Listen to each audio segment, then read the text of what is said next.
Ladies and gentlemen, boys and girls, whoever's listening, welcome to another Monday episode of the No Contest Wrestling Podcast. I am the heel that you love to hate, O'Shea Jackson Jr., a.k.a. Petty Guerrero. Hey, yo, it's me. It's the TWO, J-I-double-G, 2Jiggy, TJ Jefferson. And shout out for the Locks for giving me that Jiggy nickname. That's where it came from, in case you were ever wondering. You don't have to flex on me on Mondays like this, bro. I mean, like, okay, we get it. He's like one of the most interesting men in the world. People don't know this about him. But you will learn that the more you watch the No Contest Wrestling Podcast. TJ's a lot of wrestling. Man, we love it. Bro, there's a lot of wrestling, bro. You know what I'm saying? A lot of stuff happened. Yeah, it's been all over the place. People are stressed out. I know I am. I found a white hair this morning. Not really excited about that. Well, I mean, it comes with age and wisdom. You know what I'm saying? You're wise. That's the second time. That's the second. All right, man, you getting at me. But it's been a crazy while. We don't have a guest this week, so we're just gonna be talking to you. Yeah, we're gonna be talking to you. We're gonna be reviewing a few things. Recapping. Obviously, it's the road to WrestleMania. Yeah, what a build. So we got to talk about that Raw. We got to talk about that SmackDown, man. And also, we got some other stuff. You and I, we were lucky enough to go to MLW, Major League Wrestling, this weekend down in Long Beach. It was Battle Riot 7. Had a great time down there. We were treated amazingly by everybody with MLW, and we'll get to that a little bit later. And, just SmackDown Raw, like you said, AEW pay-per-view last night. We're going to touch on that. So, all things wrestling, buckle up, take the ride with us, grab a drink, grab a refreshment, grab some food, put something in the air, whatever you do, because I hear that's what people do when they listen to those. They put something in the air. I don't even know what that means. Yeah, I don't know. But that's what people say they do. Yeah. So if that's what you do that and take this ride with us today. No contest, dude. So let's see. I mean, we running the show today. What should we start with, man? What you got over there in them cards? How about SmackDown?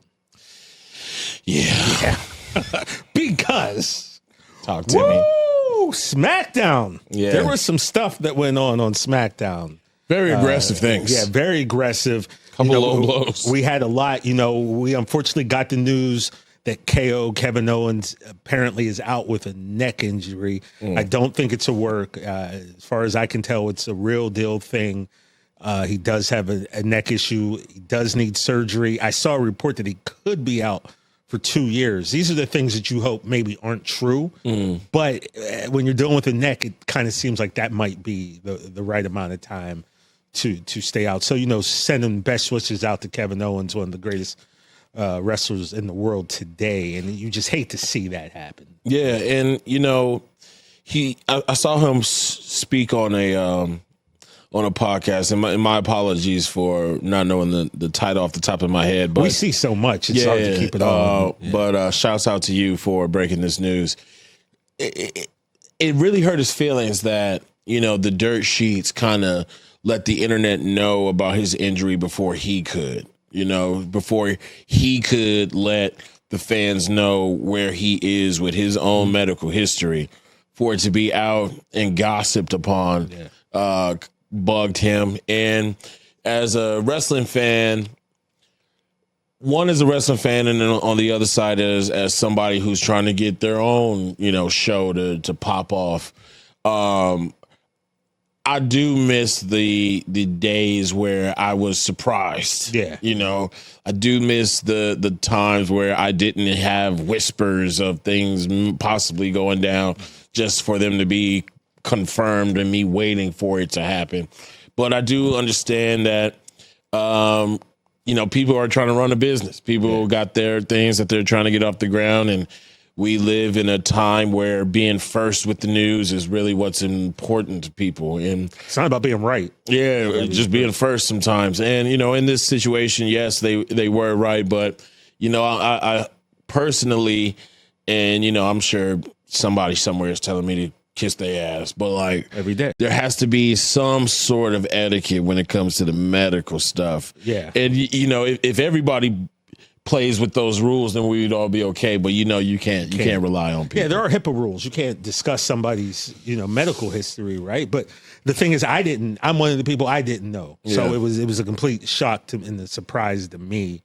So, but I can understand that how that would kind of affect you, because mentally it's already got to be crushing, right? Yeah, to know the one thing that you love, not the one thing obviously, but the thing you love is going to be taken away from you, and there's just nothing you can do about it. So you could see right off the bat, at least I thought, all right, this is not a work, this is a shoot. He's a good actor, he's not that good. Yeah. And the disappointment just from his body language and his face. And if this turns out to be a work, then give him the Emmy. Yeah, because I'm totally buying it, and I'm wishing him the best. I felt like he didn't milk the moment. Yeah, it felt kind of rushed. It felt like he didn't want to do it. Yeah. Like it felt like he didn't want to be in the ring talking about this. Let me just say what I have to say and get out of here. The pace of it felt like somebody disappointed and frustrated. Yeah, and hurt. Yeah, and then, because you're missing Mania. Yeah, and getting to work with Randy, and walking to the ramp. A fan says something slick when Kevin Owens is his most vulnerable, and don't get your ass whooped, y'all. Right? All right. When these I'm the heel that you love to hate. I love a good heckle. Lord knows I've given it to many a WWE ref because I know they can't do shit anyway. So it's just like, do your job, ref. Like, what do you want him to do? But when it's a situation like that, and it's somebody telling you that they don't know if their dream is over, maybe don't take that time to try to kick him on his way out the door. Right. Or you might get your ass whooped. I mean, it's up to you. I mean, if that's what you're looking to happen. Yeah. If you just went out the house and was like, man, I need an ass. Man, I would love to just get throttled. Yeah, man. What is my problem? So, big ups to Kevin Owens for everything that you've done to entertain us, and we hope to see you back soon. No doubt, man. And then, so right after that, he's getting ready to leave. Here comes Randall K. He comes to the ring. They have this little moment on the apron. Yeah. Randy said something. KO jumps down. He walks back, has the interaction with the fan. And then Randy's in the ring. He's looking very disappointed because, again, it's WrestleMania. And who knows how many manias we got. Randy probably is looking like he's got far fewer ahead of him than he has behind him. And I don't think there's any disrespect to say that. The man's been in the game 2 decades. And then Nick Aldis has to unfortunately tell Randy Orton that, WrestleMania looks like it's not going to happen, which of course you can always see the writing on that wall. You're going to get dropped. And so Nick Aldis gets RKO'd. Randy walks out, which to me, I feel is a perfect way to introduce Nick Aldis as not the GM, but as Nick Aldis, the former, and I guess, and still, he never retired, so still current wrestler, former NWA world champion, former TNA star. If you look at the man in the suit, I think it's still obvious he's still pretty jacked. I saw him at WrestleMania last year in Philly. I'm 6'3". I looked up at him. So all this has to be 6'4", maybe 6'5". Maybe this is the time that, I always thought we might get Aldis again, for control of something against Adam Pierce, because they're both former NWA world champions that the WWE universe, for the most part, isn't familiar with them as wrestlers. I always thought that maybe it would be cool to get those two, but now maybe Nick Aldis gets a WrestleMania match. I wouldn't mind that. Yeah, or there's some other guys that have gotten signed recently that we know of. Miro, Rusev, I guess, as he's known in WWE. Machka. Malachi or Aleister Black, he's back. Do one of those guys slip into this WrestleMania spot to be Randy's dance partner? Right. It could be. We saw a guy this Saturday that I thought, man, it would be great to see him come back and maybe do something, Randy. And we'll talk about that later. You got a lot of prospects, but I think one thing's for certain: Randy Orton is going to be on the card for WrestleMania. I don't think you can leave him off at this point. Yeah, and when it comes to those new signings, that puts the company in a weird position of like, do I make? Because, we all were waiting for Randy's revenge at Mania. Yeah. Like, that's what we all were waiting for. And so when you bring in a guy that you just signed back, as a company, you have to ask yourself, do I want to start him off with a loss, or like, do I want Randy to lose at Mania, especially with Backlash being in St. Louis the next month? Yeah. So like, there's a bunch of questions being raised. Of course, as fans, we just have to sit and wait. But speaking about that dude we saw this weekend, that would be hilarious. We'll get to that, but man. So there's that, and then we had the debut. Ray Phoenix is now a WWE animal, as he said in his promo. And the thing is, Ray Phoenix and Penta, if you don't know, they are brothers.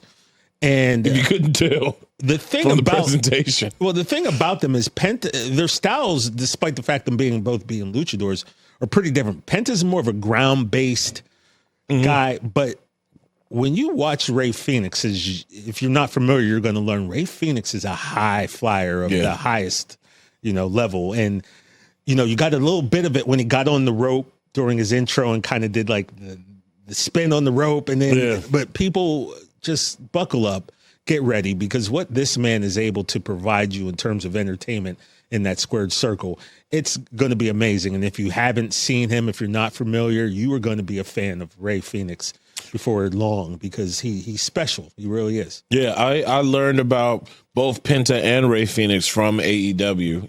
Watching AEW, there are certain people that stick out. There's certain people that just like, when they're on, it's you see the stardom. And Ray Phoenix in his debut looked great. There was a couple of spots in there where I was like, bro, that could have ended bad. Yeah, Nathan Frazier, man. He's a trainee. Chill. He's a trainee of Seth Rollins. Yeah. The thing about Nathan Frazier is he's a guy who I'm not a wrestler, so I don't know if I can give this type of advice.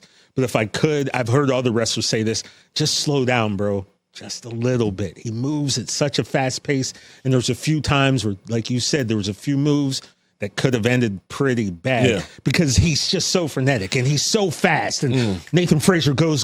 And I think it might be just better for him just slow down just a little bit, and because he's got talent. He's special, man. And at the same time, I feel like perfect match to introduce Phoenix in. Right, at the same time, it's just that there were some points that, as a fan, I was just like, whoo, like that suicide dive. Not only could, he could have hurt himself, but it looked like he landed straight on Ray's knee. Right. And so, just not being sticklers, but it was just moments where, you wince a little bit. Because we don't want to see anybody get hurt, obviously. Yeah. But y'all did put on a great match. Yeah. Shit was a banger. And a perfect way to introduce Ray. A way to introduce Nathan, too, the people who aren't familiar with him. It never made sense to me, bro, with like, you're such a big fan of WWE and you don't watch NXT and you don't know. That's always been a problem. I know I'm steering off, but like ever since NXT started, wrestlers would come up and the fans wouldn't know who they are. It's like, why would you not want to like peep who's coming up next? That's just me, though. Yeah, dude. When my introduction to NXT was when the Undisputed Era was running that place. Alistair was king, and of course we all know the story of what could have been with Velveteen Dream. Oh man, that dude had it, dude. That's gonna cause a little bit of a ruckus, but that was a dude who was set up perfectly. He had it. And of course, some things came out, whether they're true or not. I don't know. I don't know the deets. I just know he's not there. He's not there anymore. But the Undisputed Era was kind of the time I fell off a little bit with NXT. I was heavily involved in NXT from, I'd say, like 2010, 11. Yeah. But then it was just like, all right. Bro, when Tommaso, bro, I remember Tommaso with Goldie, bro.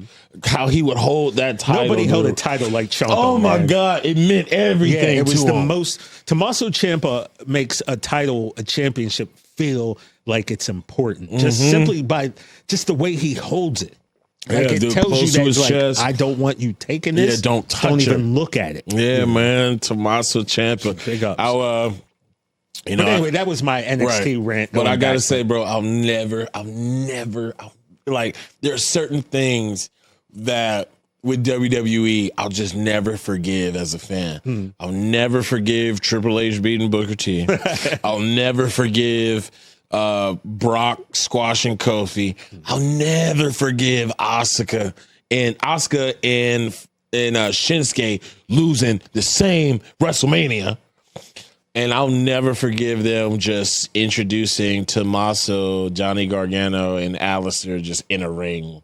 That one, just here they are, the call-ups. Like, they deserved more. Yeah, yeah, bro. And I just feel like the recovery from that was just not well. But anyway. Yeah, but we can spend time on another we show. promote the NXT more than the CW does. All right. We know you come to No Condas, we gonna talk NXT, bro. No doubt. But so we got Ray Phoenix. Ray Phoenix. Love the brotherly logos too. Yeah, I mean, well, they want to like separate them and maybe make their logos a little bit more different. Bro, like, when they down the road team up and they get that super looking logo that they're gonna form them both together, form like Voltron.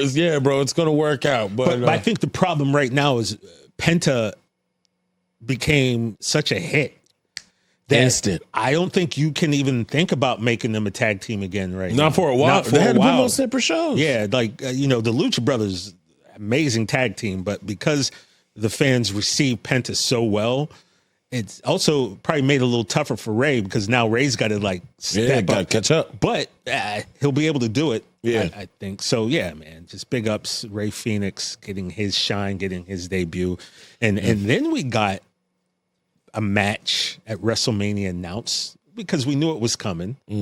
Naomi against Jade Cargill. Yeah, and let me tell you something. This new Naomi. Bro, she's trying to get an Emmy. Bravo. She's trying to get an Emmy. Bravo, I see what you're doing. Trent. Bravo, sister Trent. Trent, I just spit on my words there, but Trent is what it happens, bro. But like, yeah, man, she's amazing right now playing this heel role. And now her and Jade, Jade came in, lumped her up a little, put a knot on her head.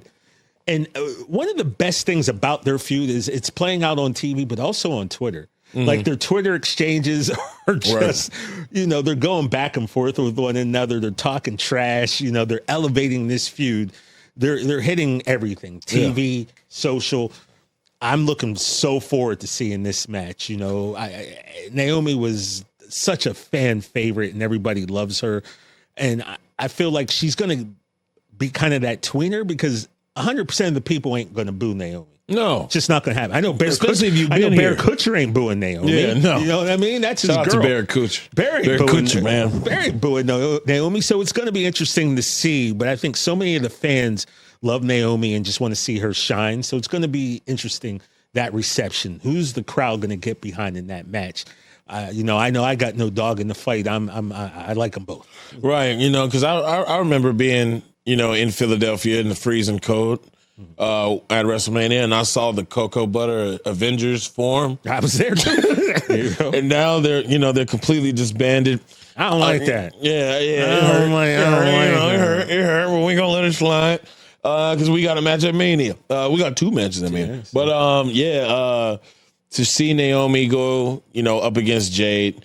First of all, the knot on the head. Bro, this is it's getting into scary territory, folks. But I love this new age of wrestling where it bleeds over to social media because it's like the promos don't stop. The promos are continuous. We seen a couple years back when Becky, Charlotte, and Ronda were going at it. The Rock uses social media to kind of keep his promos going and off is the direction which I want you to right, the uncensored Rock that we've been getting. And now I feel like this beef between Jade and Naomi has entered into that echelon of great social media beefs with wrestling. They know they got to put on a banger. Naomi, seasoned veteran and all of this.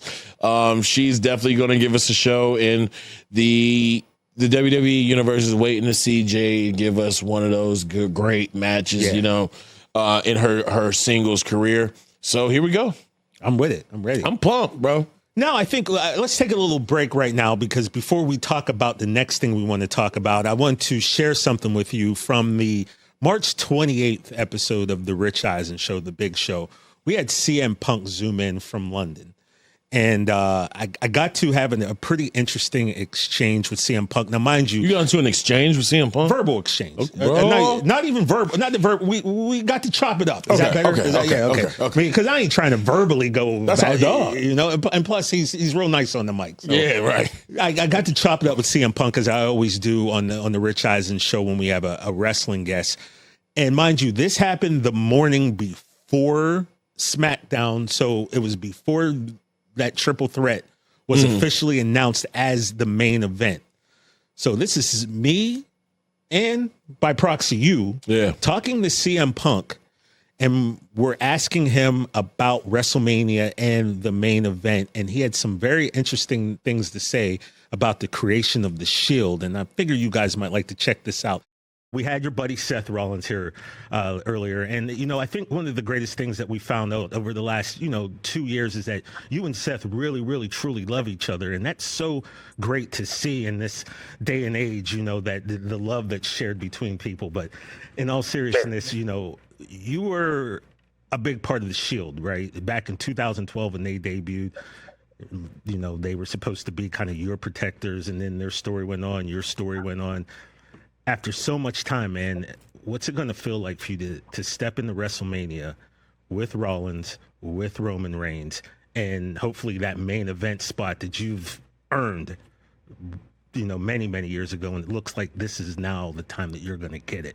What's that going to be? I'll give a bit of an uncharacteristic answer. I think everybody's always trying to navigate, like, how do you deal with media different from what we present on our television show. And in 2012, I was a champ. I was on this, what at the time was a historic run with the belt, 434 days, obviously shattered by Roman Reigns since I've been gone. And what I needed was guys to work with, like I was always looking towards the future.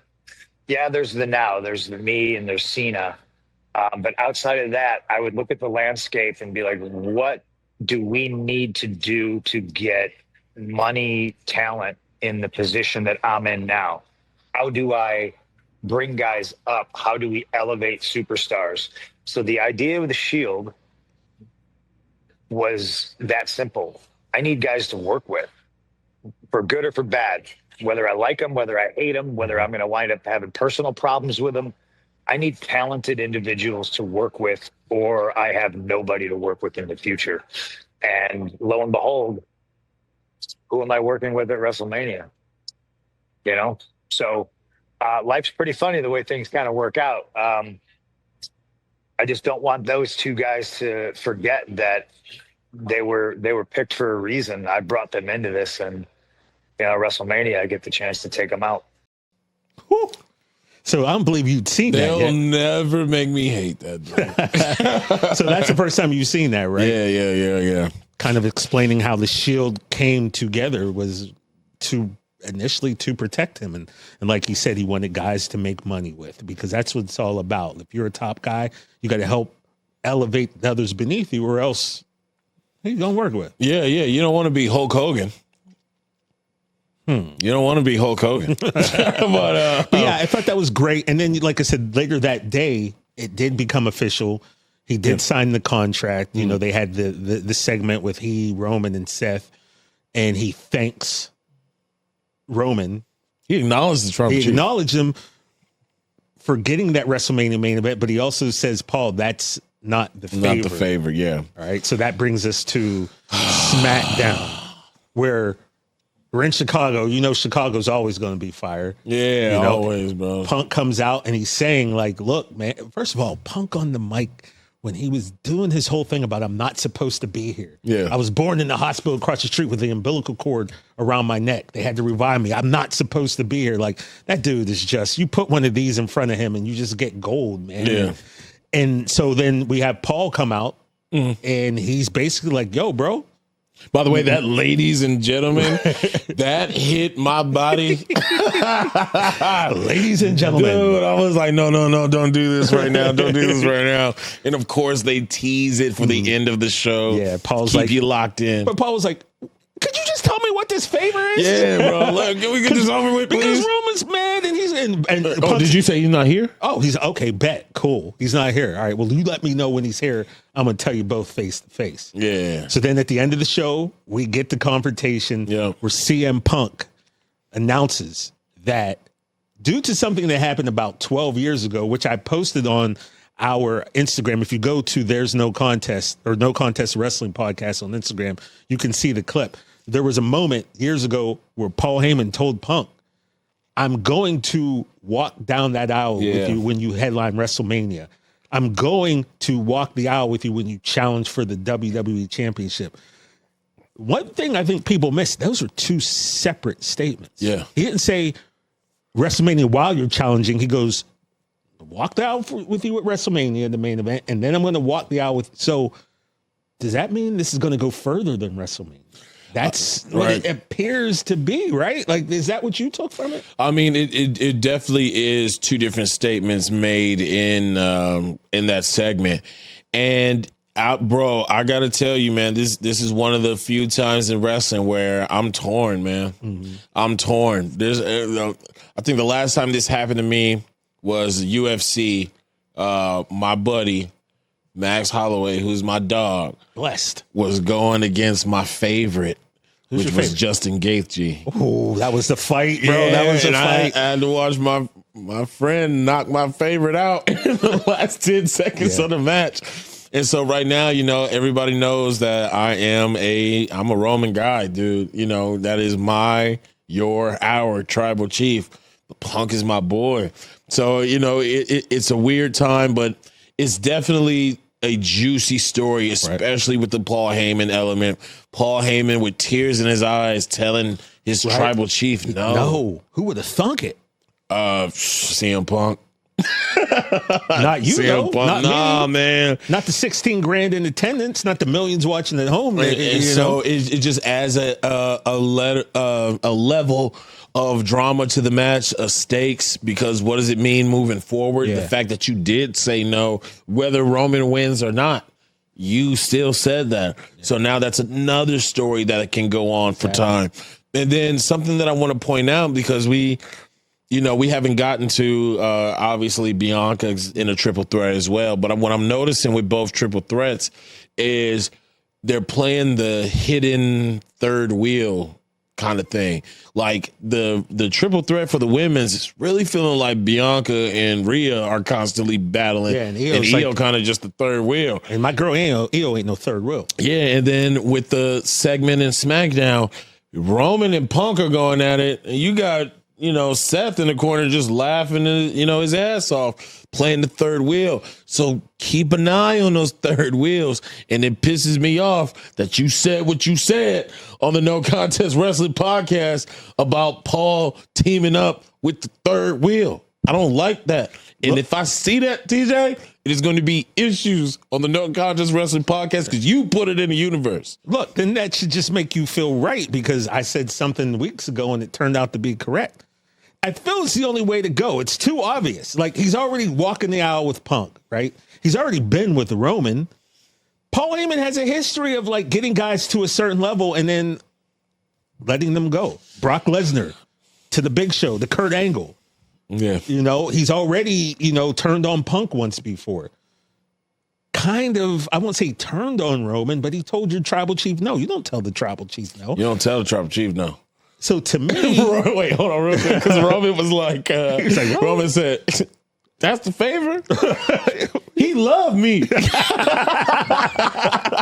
Tell him no, Paul. Hey, tell him no. Hey, let him off easy, right? I can't do that. My tribal chief, and just to play in the kayfabe world, Paul, you got to be like Roman, man. You know how I feel about being a man of my word, and I gave this man my word. But no, you was like, no, I can't do that. Man. Yeah, that would have been a better way. It was like, I'd never lie to you, and I've never lied to you. Yeah. I can't be a liar. Keep my word. I got to keep my word. You have to understand that. But whatever. We'll see how they play it. We'll see how they play it. By the way, I'm never going to question what Paul Heyman does on the mic. Paul Heyman. Whatever he says, right? Cool. This is just us spitballing, if you will. But yeah, so we get to that point, and now we know. A lot of people were saying too, like, what's the stakes of this match? The stakes are huge, people. Yeah. Because this Paul Heyman chess piece going with either one of these three guys at the end of night one is going to affect the next probably year of WWE and beyond television. So this is big, man. This is a major moment. And I seriously I can't wait. And like I told you, we are one of the few podcasts we've been able to, within the last 5 months, we've interviewed all three members of this main event, man. And that feels good. I'm putting a t-shirt together with the three pictures of me with Punk, Roman, and Seth. I'm gonna wear that to WrestleMania because I feel like I deserved it. I earned that right because I had to put in the work to be able for us to interview these guys, man. So I'm gonna make a t-shirt of it. Makes sense. Let me get this camera, RJ. Let me get this camera. Y'all see that? That's the third time he done flexed on me in the show. Do you see this shit that's happening right now? How is that a flex? This the third time. I wasn't there for the Seth one. It don't matter. But you notice I never say I say we. This the third time. You know what I mean? Listen, folks, I said by proxy, we interviewed CM and you Punk. using this type of vernacular around here? You think you know somebody, right? No, he's already been helped. You see the gaslighting, right? You know what I'm saying? He's already been helped. He thought he could come into Smart Tech, but now he knows that this is Jay Smart Tech, that I run this, and now he got to bounce. Listen, you're using a lot of big words. I'm going to take it as a sign of disrespect. Watch your mouth. And help us with the podcast, all right? So that WrestleMania, and now what I think we have is we have a pretty decent idea of what that card's going to look like. But before we get that, let's kick it back to Raw. Ooh, baby, I like it raw. Yeah, baby, I like it raw. So this is last week's Raw. Of course, Raw is coming on today. But some of the things we happened, we had the Cody, and we touched about this a little bit last week because it was live as we were going on there. So we talked about the Cody Cena promo. There were some decent lines there, right? We had John Cena, decent. Cena talking about I build billionaires playgrounds for billionaires, and you take money from their kids. Obviously, a swipe at Cody and TK. Yeah. That was like, ooh. And then you have Cody going, they made me the champion. You were made champion by one guy who's not here, and we can't say his name. Oh, I was like, oh my God. Oh my God. That was the crowd was just like, yo, right? About Vince. And then you got Cody saying, they never chanted at me that I can't wrestle. And that set Cena off. He was about to leave. He comes back in. He gets Crossroads for his efforts. I didn't like that he got Crossroads. You didn't? No. I felt like he could have reversed it and then just backed out.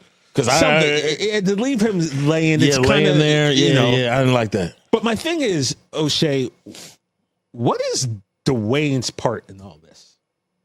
Listen, where's he at? Obviously they're in Europe, so maybe he's not going to fly over there. But the whole thing is, John sold his soul to The Rock, but we don't exactly know why. It feels like from John's explanation.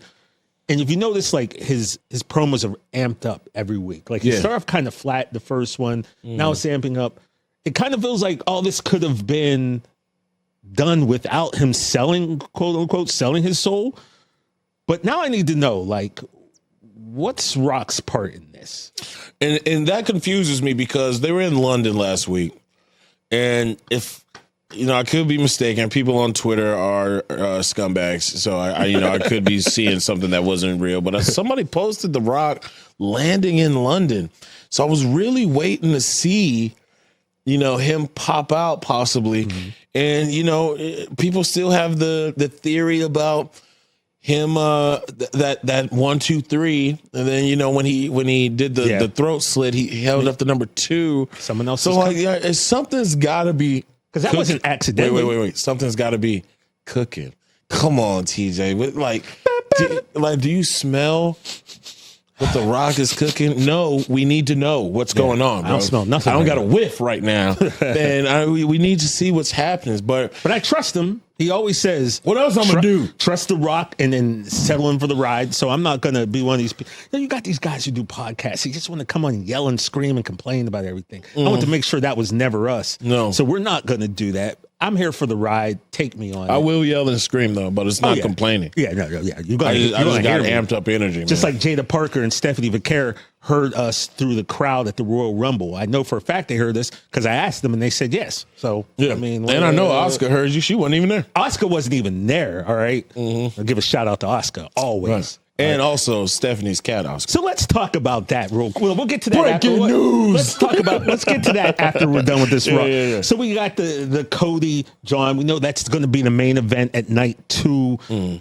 Still wondering where The Rock fits in. And obviously, right, we've been watching wrestling long enough. We know it's not just going to be The Rock and Cena. No. You got to figure that there's probably going to be some type of corporate team coming. Yeah. Who joins? Can I throw another name out there? Okay. Here's someone who, if I was building a corporate team, right, and I wanted protection and I wanted to run things and I would just want to smash people, there is a certain 7'3" Nigerian man out there who went and did a tour of Japan to help his skills, and now he's back and ain't nobody seeing him, and we don't know where he's at. If you're The Rock, wouldn't you want to make Omos part of your corporation? Right. Well, I mean, that's not bad. I just saw a post that say it's been a year since it's been the year anniversary since we even seen him around. So that, you might be onto something. And I know on Twitter, they call themselves the Homo sapien. The thing is, I kind of love it. That's because hard. He's got a dope fan base. Kind of hard. And people ride with him. Yeah. And I do dig that. Yeah. But I know they would be happy to see him, whatever they do at Homo sapien parties. Just imagine him coming out. He's in the suit. He's just playing the heavy. Yeah. As you, bro, look at the size of you. And people always want to be like, almost can't wrestle. Well, what do you like? What you want him to do? Do you want him to do Ray Phoenix You moves? want this fool to do a crossbody and kill somebody? He should never leave his feet. He's a legitimate giant. He should just be. You're not going to get 5-star matches out of 7 foot, brother. No. Like, you don't need that. I don't want to see him chain wrestle. Wait, yeah, you know what move I would love for Omos to have in his repertoire? What's though? that? Can you imagine a jackhammer from that big move? Yes. Woo! That would be awesome. If he did the jackhammer, I'd believe it. Yeah, that person's knocked out. They're out cold completely.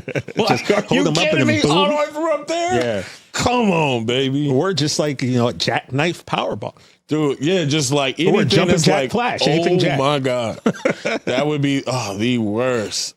This with a jackhammer, he could kind of protect them, but like, man, that's got to be scary to be up there. No doubt. So that's it. The Cena, Rhodes, Rock, someone else is going to be worked in there. We're sure. I'm excitedly waiting to see where this is taking me. You feel me? And then we got the biggest bully in the WWE, the ring general Gunther. What a bully this man is, dude. All right, right. Where's Walter? Because you tripping. Gunther, the ring general. General is crazy. I mean, this guy Gunther, he is, like I said, he's the biggest bully in WWE, and he's week after week. He told Jay, like, look, if you don't give this up, I'm just gonna basically smash you for 5-6 weeks until we get to Mania. And he's pretty much been a man of his word.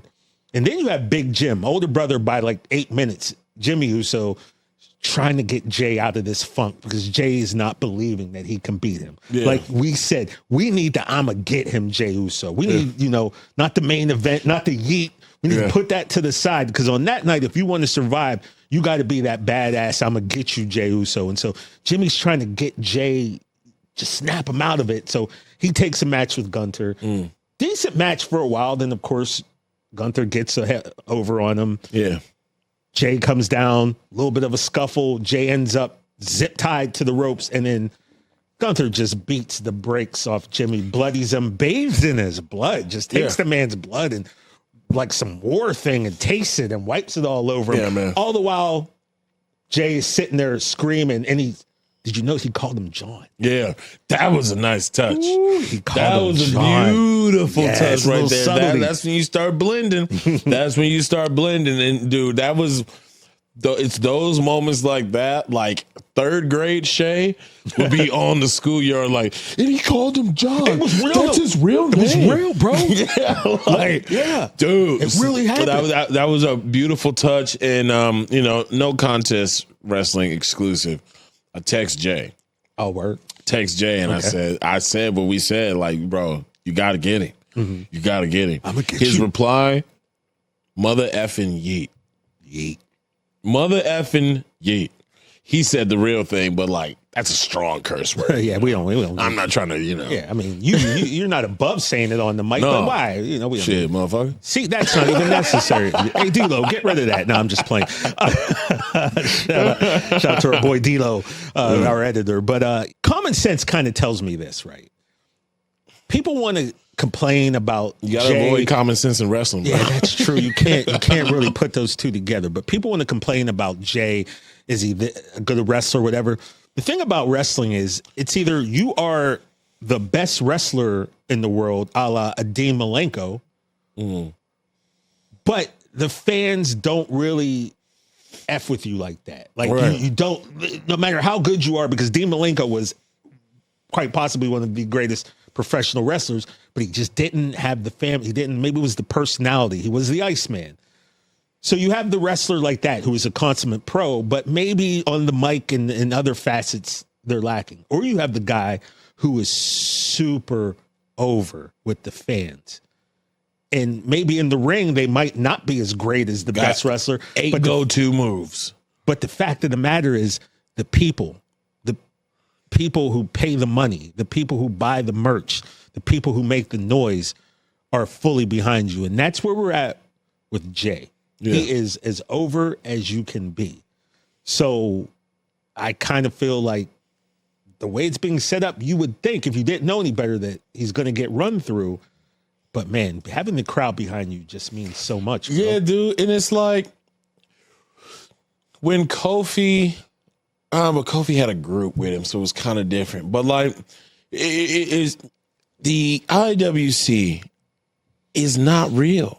It's just not. Like, it's a thing. Like, yeah, you got your opinion and you go, you spread your word, and then it starts to get in the algorithm, and now even the bots are picking it up for them to start this. It's not real, bro, because you see live and in living color the people's response to Jey Uso. Yeah. So, like, everybody who wants to get on their soapbox, especially those like us that have never been inside the square circle in the first place. Talk to them. Telling somebody who's been giving this company over 15 years of work, Giving their blood, body. sweat, and tear, breaks and tears, everything. His family, generations, all of that. As soon as you start to fix your little fingers or fix your lips to tell somebody in that position that they don't deserve what they're getting, know your role and shut your mouth, bro. Just enjoy the ride. And like, I'm not anyone who claims to be some expert or anything like that. You don't like them, I don't care why. They like them. That's what's important. And Lord knows, if you were face to face with Jey Uso and he said yeet, your ass would yeet right back. Yeet. So just watch TV and shut the hell up. And that has been a public service announcement brought to you by No Contest Wrestling. And you do know that. Sorry. We'll be right back. I like that. Yeah. So it's like, you're right, man. And like when you're that over, very few times you catch lightning in the bottle. We caught it WrestleMania 30 with the Yes Movement, with Daniel Bryan. We caught it with Kofi Mania. Every now and then you get that, just a moment in time when it's your time. It's like the Goonies. It's our time. It's our time up there. It's his time right now. The fans are speaking it into existence, and I think it's going to happen. I think he does walk out one of those 2 nights with that belt. But also, it wouldn't surprise me if he didn't. Like, Right. I'm completely, like, I don't know what's going to happen. Like, Right. I'm not convinced. I'm be honest with you. I'm not fully convinced he's going to win. So True that. I mean, just think about how many people were convinced that Cody was going to win 39. Yeah. I mean, I was one of them. And I was in the house and I saw, bro, let me tell you something. Leaving SoFi that night after WrestleMania 39 when Roman beat Cody, the amount of disappointed people I saw I loved it, as TJ. I walked through the floor of that arena. I mean, there were people, I saw people tearing up. Yeah. I saw videos later of guys in the upper deck absolutely losing their mind because Cody didn't win. You don't always have to go home happy. That's all I'm saying. Love that WrestleMania so much. Number one, because Los Angeles. Yeah, come on, didn't dog. have to get a hotel. Didn't have to take a flight. You know, drove from the crib. Bro, I live 15 minutes from SoFi. G, it was nice. Dude. You know, and so I just remember night one. I was like, listen, if the Usos win, Roman's gonna lose. Usos lost. Mm-hmm. So I was like, all right, there's hope, there's hope, there's hope. Boy, when I seen Cody pull up with his family, I was like, oh, man. And then he came, they gave him the cool entrance, yada, yada, yada. I was like, boy, they setting us up, man. Then he got to have this little moment with Liberty, his daughter. She's the cutest, by the way. Dude. Shout out to Libby. So I'm like, bro, the writing's on the wall, bro. They're tired of my boy. But all I kept saying was, we got to get to 1,000 days. We got to get to 1,000 days. And I said that on this show because before we did this podcast, every year that I've been on the not this show, but the Rich Eisen show, Rich has always been, nice enough to give me mic time right before WrestleMania, where I would do matches I'm looking forward to or anything the last few years of WrestleMania. And that was my whole thing. I'm like, they are not going to get someone this close to 1,000 and then have them lose. Yeah. And even when Cody was on this show about 2 weeks before Mania, and I literally sat there and said, look, bro, whether you win or lose, I'm still a fan. I remember Brockman after goes, you really think he's going to lose? And I was like, bro, I don't think Brockman. That's enough, dude. All right. Just because it was the 1,000-day thing. And I was like, bro, you can't the merch alone. Yeah, you can't get that close. And because it's not, you can't get somebody to 1,000 days. Yeah. It takes 3-4 years. Yeah, so bro. You got one shot to do this. Man. And they want, I know you want that fingerprint of the new era in those record books. Yeah. And, it was one of the best WrestleManias ever. One of my favorite main events of all time. We'll get on to that another day. But yeah, dude, I was very pleased with that. I remember seeing the children crying. Love that for them. All the little neck tattoos. Oh man, yeah. I didn't give a damn about none of that, bro. I was in people's faces. We are the ones, bro. The ones, bro. I'm a Cody fan, and I'm also a Roman fan. Cody, so But when you're talking about your, our tribal chief, come on, dog. Recognize or step aside. That's what's up. So here's something I just real brief want to touch on this. We had a tag team match. New Day. I love the new theme. New Catch Republic. Tyler Bate came back. Pete Dunne. I've said this for years. If Tyler Bate was 6 feet tall, the big strong boy, he might be the best wrestler on the planet Earth. Right. The fact is he's only, I think, 5'7", 5'8". So I feel, unfortunately, that's going to hold him back, especially in the WWE land of giants. But Tyler Bate, if you don't know Tyler Bate, go back, look at some of the WWE UK. He was the first UK champion. He is amazing. Dude is powerful, man. And Pete Dunne, bulldog. Pete Dunne, I don't know whose idea it was to make Pete Dunne, who was a savage in NXT, the bruiserweight, into Butch. Like, why would you? That goes back to what I said earlier about NXT. Like, if you got something that was working there, you bring it up to the main roster and you make Pete Dunne, who's snapping fingers, who's again not the biggest guy either, but still, you make carrying him the belt Butch. in his teeth. Yeah, the whole the belt in his teeth. So I just wanted to big that up. The New Day got the win. I think it's kind of, I don't know if I like New Catch losing when Bates making his return and they're in their home country. Yeah, but it is what it is. Gotta get more heat to New Day because people still love the New Day, so they're trying to add heat to the New Day. So I will also say that the Street Profits did not need to change their theme. Yeah, I'm not. And also, isn't it the dude that's rapping on Solo Sikoa's theme? Is it? Yeah, like it's the same voice. I think the problem with Street Profits, and this isn't a problem, that they're awesome. The problem with Street Profits is this: they're in that area, right, where they're not going to boo the Street Profits. Like they tried to make them heels, people just didn't want to boo them. Yeah, and so. They're not going to be able to be heels. Yeah. We love the Street Profits. Ain't nobody trying to boo. Yeah, and we're all for a more aggressive Street Profits. Yeah, we're all for a more business, less party Street Profits. But that doesn't necessarily mean you got to be a heel. Yeah, and people ain't gonna boo him. We ain't booing Tez. We ain't booing Dawkins. Like they're in that realm. And that must be tough because remember episode 1 of No Contest, CM Punk was saying about some people want to be a cool heel and you shouldn't. I don't think that they're trying to be cool heels. It's just like the people love you. Yeah, they're just cool. And we ain't booing Street Profits. No. So they're in that weird, you might as well stop trying to make them heels because the fans love them too much. Yeah, the only thing I'll boo about Angelo Dawkins is that he's weirdly a Cincinnati Bengals fan. I couldn't imagine that. You know, they lost to the Rams in the Super Bowl. Shout out to Dawkins. See, Dawkins is going to see this too, and he probably going to have something to say to you. Yeah, I mean, I think Tez like the Bears or something. You know, I'm not sure who Tez is. But you know, I know we're known for the Prince of Bel Air, but Tez is the king of Bel Air. So shout out to Tez always. And then you have Bengals son. We have the championship match, Io versus Rhea. Io with Bianca Belair in her custom-made referee outfit. Shout out to Montez again. Yeah. And I think this match went like you kind of could figure out. Bianca's a referee. She don't want to be there. Yeah. And so something was gonna happen, and it did. She got bumped. She's like, F this. You're both disqualified.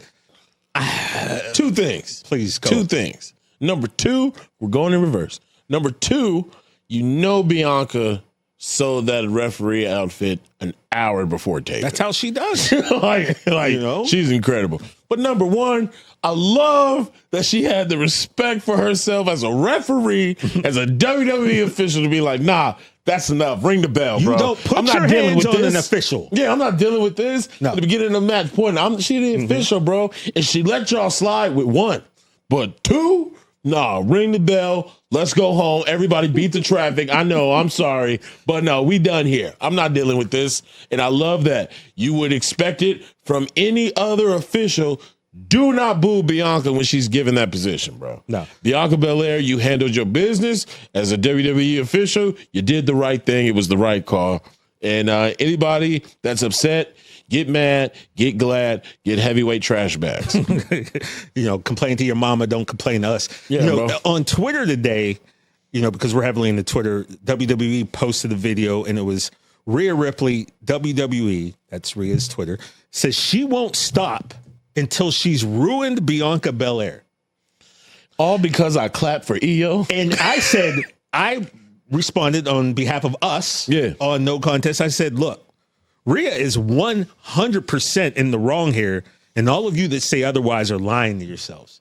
Damn right. She's in the wrong. Like, Bianca came out, she won Elimination Chamber, fair and square, so she gets a championship match.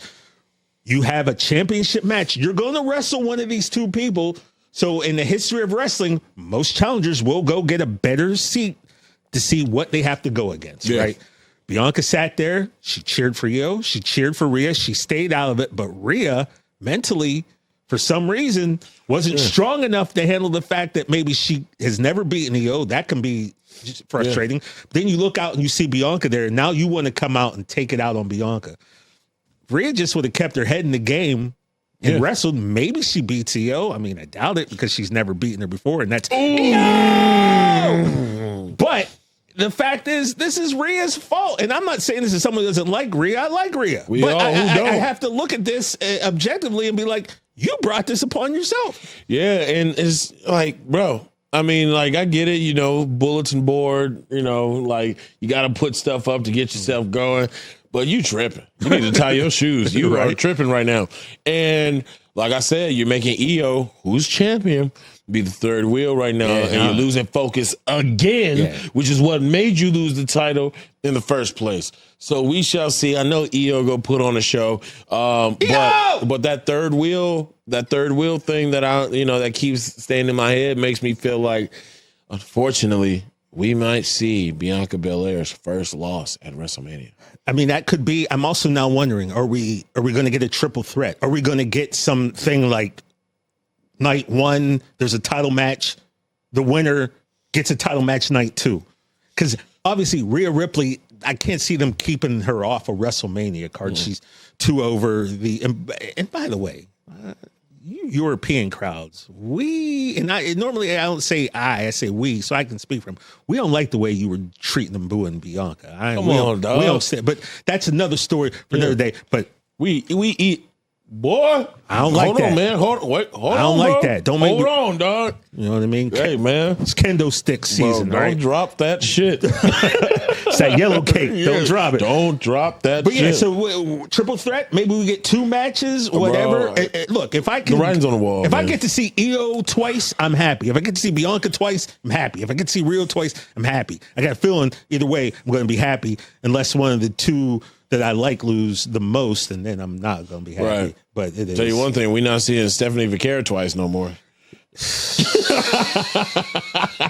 She can do one episode of No Contest and vacate her belt. But I also want to say, hashtag EST gang, hashtag Bianca Mafia. We not playing out here, man. All right? And like he said, if you don't think Rhea in the wrong, you lying to yourself. Yeah. You can lie to me. Yeah, you can lie to TJ. Yeah, you can't lie to you. That's my favorite saying. You can always lie to me, but don't lie to yourself. Don't lie to you. I hear that's also LeBron James' favorite saying. Let us say inside Laker joke. Anyway. LeBron James is just, Anyway. It's my captain, bro. So that's our recap of Raw and SmackDown. Now, you mentioned Stephanie Vaquer. What a tremendous response we got with our interview for her. Yeah. Shout out to Stephanie. She was amazing. A few things happened that were pretty incredible. First of all, we kind of helped name that move, and it's now the Devil's Kiss, and it's been picked up socially, and it seems people are digging. Now, obviously, I had a list of names, and people are coming in the comments with names, and I've seen some really good ones. But here's the deal. Stephanie, English is her second language, right? Mm-hmm. So I know this is how I felt. I didn't want to try to over inundate her with a bunch of American slang and this is what this means. It's it would have been too hard. Somebody was like the Booker T's, and I'm like, that's really good. But then you'd have to describe it to her. And then when she goes on the main roster, might not be the same. So when she offered up Devil's Kiss, I literally had Diablo's Kiss on my list. And I went, Devil's Kiss? I do like that. I looked at you. You liked it. And we said, Steph, do you like it? And she said, yeah. So we had to make it official like a referee with a whistle. So that was amazing to get us out there with her because it's Stephanie Vaquer. Hi, Stephanie. Yeah. Did you say thank you to Jada Parker? Yeah. But that's at the end of the show, dog. I'm sorry. Don't get ahead of yourself. Bonjour, Stephanie, as we said. And then we also found out that Stephanie had a cat named Oscar. Yeah. And I asked her, does Oscar know? And she's like, no. And I'm like, well, this time tomorrow she will. And sure as bleep, somebody beat us to the punch posting that video on Twitter. Right. And Oscar saw it and she responded with a tweet that she's so honored. And then she invited Stephanie to come play video games with her. Stephanie accepted. So I know is when there's a pay-per-view and Oscar is wrestling Stephanie Vaquer, which is going to happen, I feel like maybe come on, dog. We need to be here, bro. Not even that we need to be there, but we had a little something to do with putting these two just tremendous talents together. Like they didn't know each other, and because of us, they got brought together. And I'm not saying, I'm just saying. Yeah. So shout out to Stephanie. Shout out to the GOAT Oscar. NCW. Now. Yeah. Let's talk about what we did this weekend. Because we don't just be like, come to work and see each other and then not talk, bro. All right? Right. I had to tell him the other day, I ain't had a friend that I talk to every week like this for years.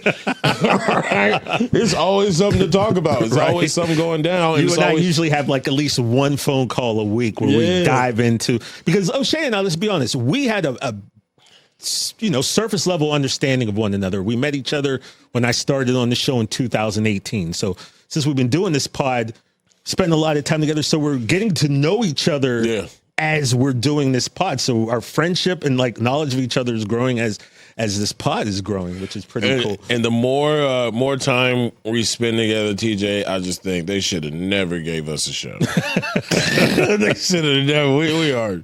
And then I'm always pulling politely out terrible. I'm pulling out something. You're like, what? How? I bet. When you ask the Devil's Kiss question, like, I get that we talked about it, but then when you because I forgot that we even discussed that we were going to ask that, and so like in my mind, I'm like, all right, about to wrap up the interview. That went well, and then you asked it, and I instantly got hot. I was just like, oh my god, like I just tried to melt in my chair. She's looking at us and stuff. I asked the questions that the people, That's people. Right. Every one of you know, I'm looking at you. You know you wanted to know, was there a name for that move? Yeah. How are you going to ask? Exactly. I represent you. Yeah. I'm a man of the people, for the people, by the people. I'm a voice of the voiceless. I knew that you wanted that question answered, so we took it upon ourselves to ask it, and now we know we got the Devil's Kiss. Devil's Kiss, bro. I volunteer as tribute. No, listen, keep it clean, keep it clean. So tell them about what we did this weekend. We went to MLW. Major League Wrestling. Major League Wrestling, shout out everybody involved with that. They treated us well. Treated us fantastic. Especially the dude in valet, bro. What a guy. Man. What a guy. My guy. So we pull up, O'Shea and I, we drove there together. We met here at the studio. Yep. We drive down to Long Beach. Pulling up in a Lexus King. With the 2 Sweet license plate. And, 2 cars ahead of us, a parking guy who's security puts up a sign and it says, RJ, you still back there? It says parking. Well, this is okay. So we're going to get to the pictures. Basically, we were told there was no parking left. And then I pull up and I roll down O'Shea's window and he pops his head out. And the guy's like, no, we don't have any parking. Oh, wait, you Ice Cube's kid? Oh, come on in. Absolutely, I am, that was sir. pretty dope that, we kind of used that card to get in. Mm-hmm. And the people who stopped us, and look, I'm not stupid. I get it. You, the movie star, you're the one that they know for the most part. But the amount of people that stopped us to tell us how much they enjoyed the podcast was kind of humbling, man. It really was. From, the security, the people in the crowd, to just getting stopped everywhere we went throughout that show. People coming up. You must have taken, like, no lie, 100 pictures that night. I took about 15 myself. And, it's really cool because that was the idea, that we could bring a wrestling community together without all the BS, without all the fighting. Let's just have fun and nerd out and geek out about wrestling. And the response that we got, where people are really seeing that. And then, I got to say, man, thank you guys, because it was humbling. It truly was. So as wrestling fans, we've seen podcasts everywhere. We've seen people's shows and how they do it. And, there's a bunch of things that obviously we speak on that we don't agree with, but we do it in a way that we want a positive way, a positive platform. And everybody who, showed love to us at Battle Riot 7, we really appreciate you guys. Anybody who obviously we couldn't get around to taking pictures with, we apologize, but we're running on time. Shout out to everybody involved. I actually, there is a luchador that I am a fan of after seeing him at MLW. A gentleman by the name of Templario, yes. Bro, this dude got it. He is the main character. And, you got a fan in me, bro, wherever you are. My man, Paul Walter Hauser. Let's talk about Paul Walter Hauser. Boy, when I tell you, this dude is my spirit animal. RJ, you can just go ahead and just start popping up some of those pictures if you want. They don't have to be labeled, just to kind of show, there we have a picture that was that was a tag team match earlier in the night. Man, this was great. It was Battle Riot 7. Yeah. And the beach, Long Beach. What else do we got? Let's see, picture wise. There we had a cool little women's match there.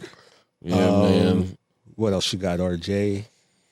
Then we got our guy, dog, formerly known as Baron Corbin, now known as Bishop Dyer. Yeah. He was there. What's that? Tom Pestock. Tom Pestock. Yeah, man. Cool dude. He was part of the show, and he seemingly might be in a tag team with Dijak. Yeah, and which is big as hell. And I love that off the bat, like a new Skyscrapers. And I told him that, like, man, I love the idea as you as a tag team. What else we got? We got any other? I think we got some more pictures. Yeah, I'll always be a fan of back there. Pestock. And there's your guy right there, my guy too. He the main character, bro. He came out with main character energy syndrome, whatever you want to call it. That dude, he got it, and they're treating him as such.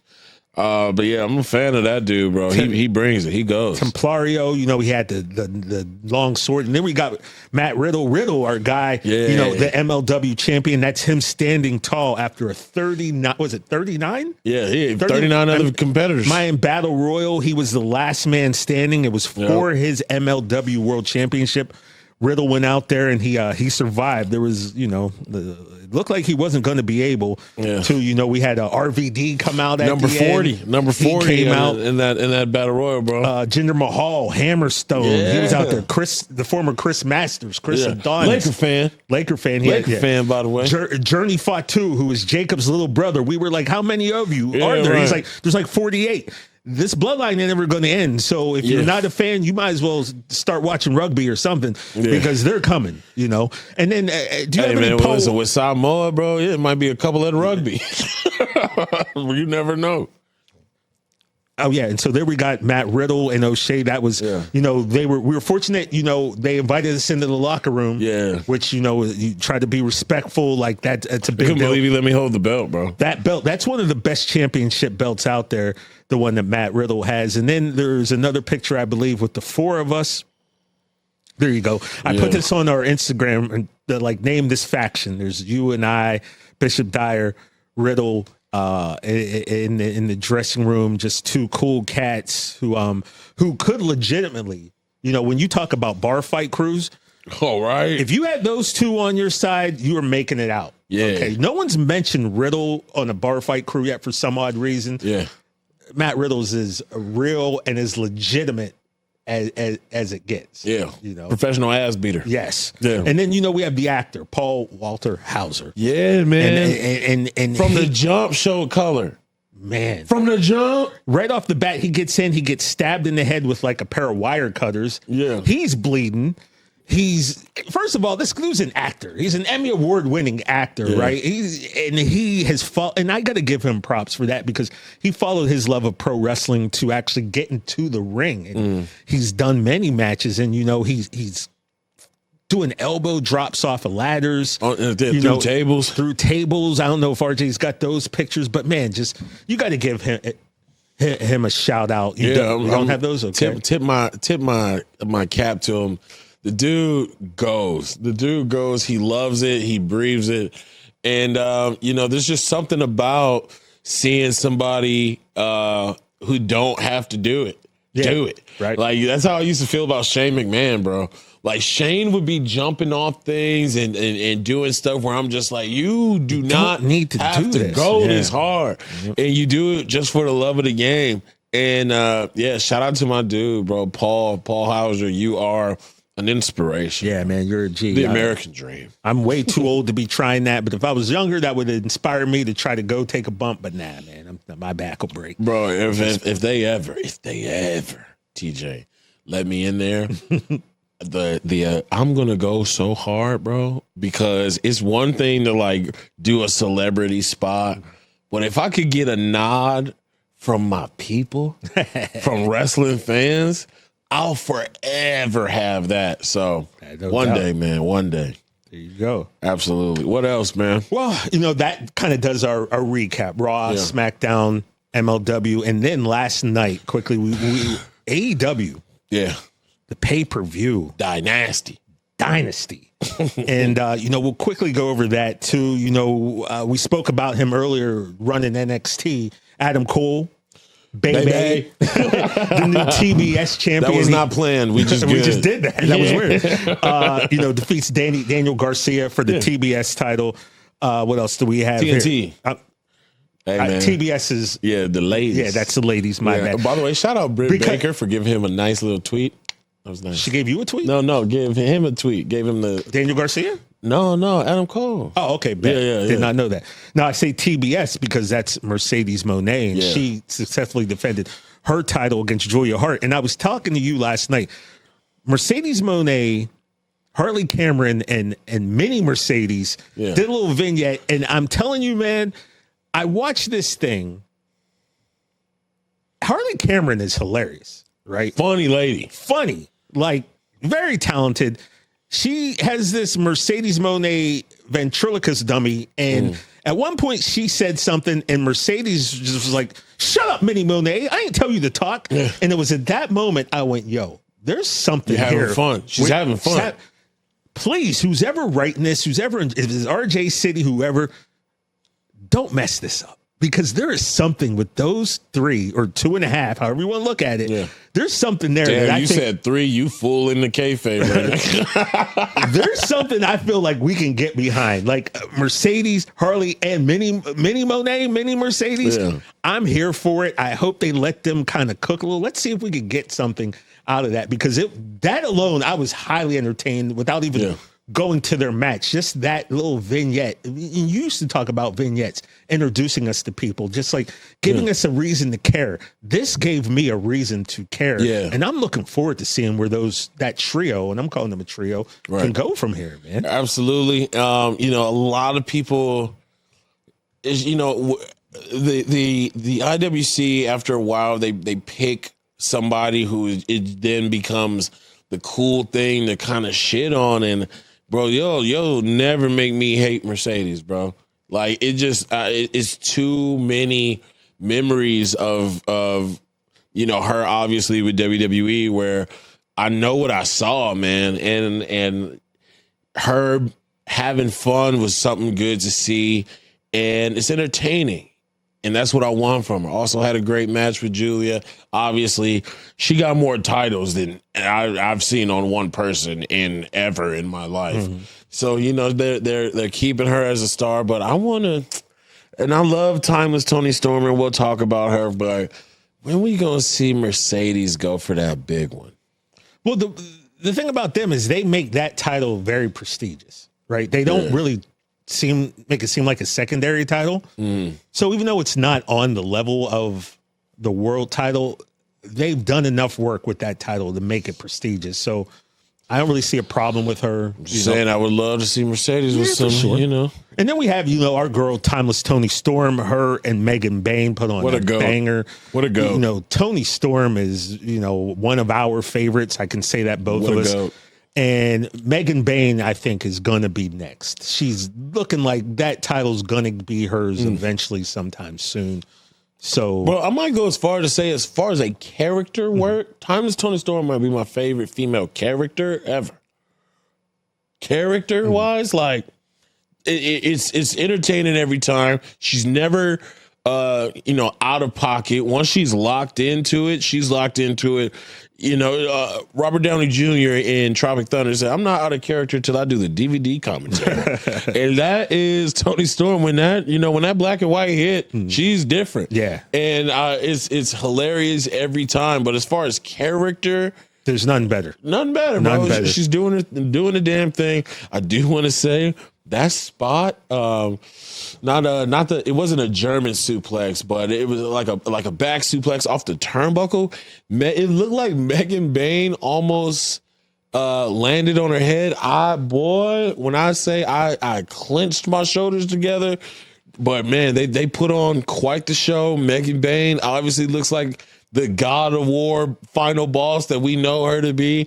And but you gotta, Toni just got her belt back. I can't have her losing. That's not gonna happen right now. No. So then we had Kenny Omega. He retained his title over Speedball Mike Bailey and Ricochet, which brought out Okada, which made me go, it's about time, because if you don't know the history of Okada and Omega, you hit up the YouTube and you're gonna see some of the legitimately greatest professional wrestling matches that you'll ever see.